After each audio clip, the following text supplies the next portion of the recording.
Hello मित्रांनो, तुमचं माझ्या या न्यू ब्लॉगमध्ये स्वागत आहे. मित्रांनो, मी वापस तुमच्यासाठी एक न्यू रेसिपी घेऊन आलेले आहे आणि त्या रेसिपीचं नाव आहे जितवडा. आणि जितवड्यासाठी कोणकोणते साहित्य लागते ते आज मी तुम्हाला दाखवणार आहे. चला मग आपण किचनमध्ये जाऊया. मित्रांनो, जितवडा बनवण्यासाठी कोणकोणते साहित्य लागते हे माझी मम्मी तुम्हाला सांगणार आहे. मित्रांनो, सुरुवातीला आपण रात्री डाळ भिजत घातली होती आणि ती सकाळी मी मिक्सरमधून बारीक करून घेतलेली आहे. तर ही मुगाची डाळ आहे, ती घेतलेली आपण साधारणतः 2 वाट्या घेतलेली आहे या वाटीने. तर ती फुलून भरपूर होती.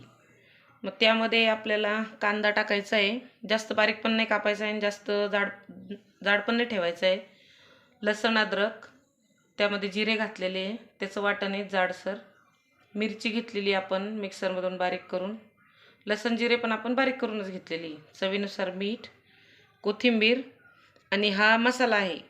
हा मसाला आपण मिक्सरमधून बारीक करून घेतलेला आहे. यामध्ये लसण अद्रक कांदा खोबरं आणि कांदा लसूण मसाला, लाल तिखट आणि काळा मसाला हे सगळं मिक्सरमधून बारीक करून परतून घेतलेलं आपण. या जितवड्यासाठी लागणारं साहित्य हे एवढं आहे. सर्व साहित्य एकत्र करून घेऊयात. कांदा अगोदर घालूयात या,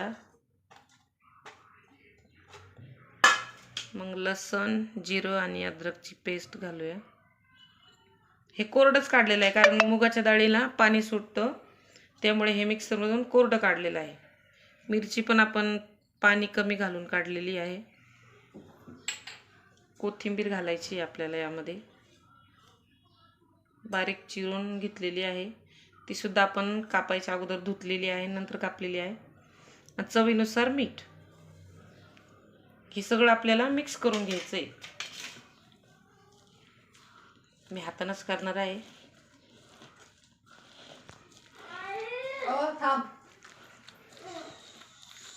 या मसाल्याचा वापर मी नंतर सांगणार आहे कसा करायचा आहे. तर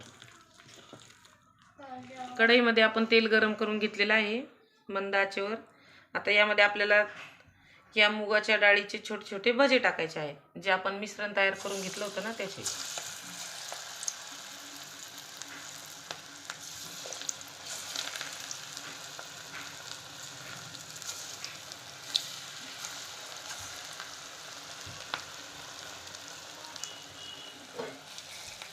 हा जितवडा खाण्यासाठी खूप पौष्टिक असतो.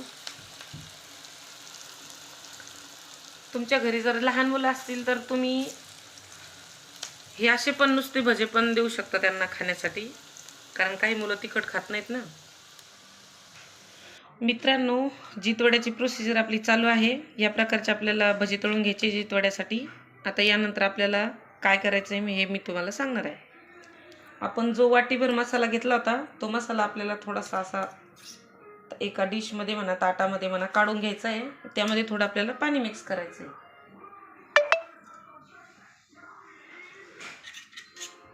ते मी हातानंच दाखवते तुम्हाला व्यवस्थित. त्याला थोडंसं पातळसर करायचं आहे. आणि हा मसाला लक्षात घ्या मित्रांनो, हा मसाला परतूनच घ्यायचा आहे. त्यामध्ये कढईमध्ये टाकल्यानंतर त्याला जास्त आपल्याला परतवायची गरज पडणार नाही.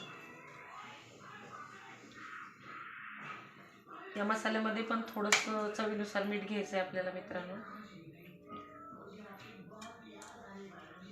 पातळसर असं करून घ्यायचंय.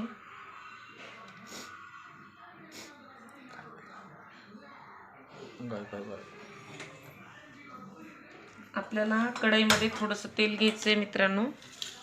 तेल पण आपल्याला थोडंसंच घ्यायचंय कारण आपला मसाला हा आपण तेलामध्ये फ्राय करून घेतलेला आहे.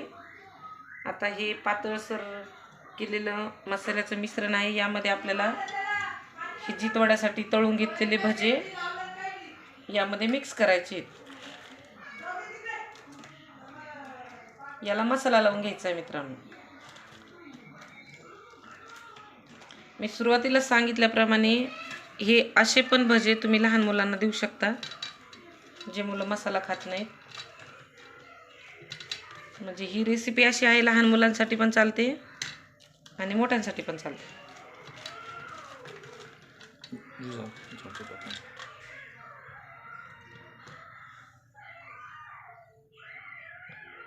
आता हे आपण सगळे एकत्र मसाल्यामध्ये बुडवून घेऊयात. आपण थोडीशी कोथिंबीर घालूयात मित्रांनो. छान असा फ्राय झालेला आहे आपला जितवडा तयार आहे. मित्रांनो, या प्रकारे आपल्याला मसाला मिक्स करून घ्यायचा या भज्यांना जितवडा करण्यासाठी. आणि आता हा म्हणजे हे भजे मसाला लावलेले आपण तेलात सोडूया.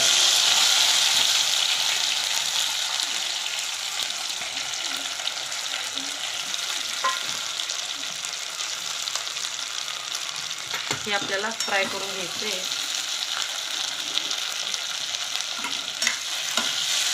खूप छान चव लागते मित्रांनो याची.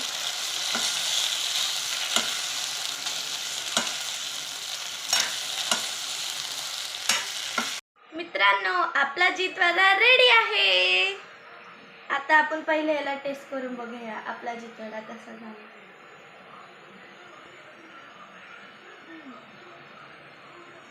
वाव मित्रांनो, इतका सुंदर जितवडा झालेला आहे. खूप सुंदर जितवडा झालेला आहे. तुम्हाला पण जितवडा करायचा असेल तर मी तुम्हाला व्हिडिओमध्ये रेसिपी दाखवलीच आहे. तर तुम्ही पण अशा घरी जितवडा करू शकता. मित्रांनो, तुम्हाला जर का माझा हा जितवड्याचा न्यू ब्लॉग आवडला असेल तर प्लीज माझ्या व्हिडिओला लाईक करा, शेअर करा, कमेंटमध्ये नक्कीच सांगा तुमचा जितवडा कसा झाला आणि माझ्या यूट्यूब चॅनलला सबस्क्राईब करायला विसरू नका. बाय.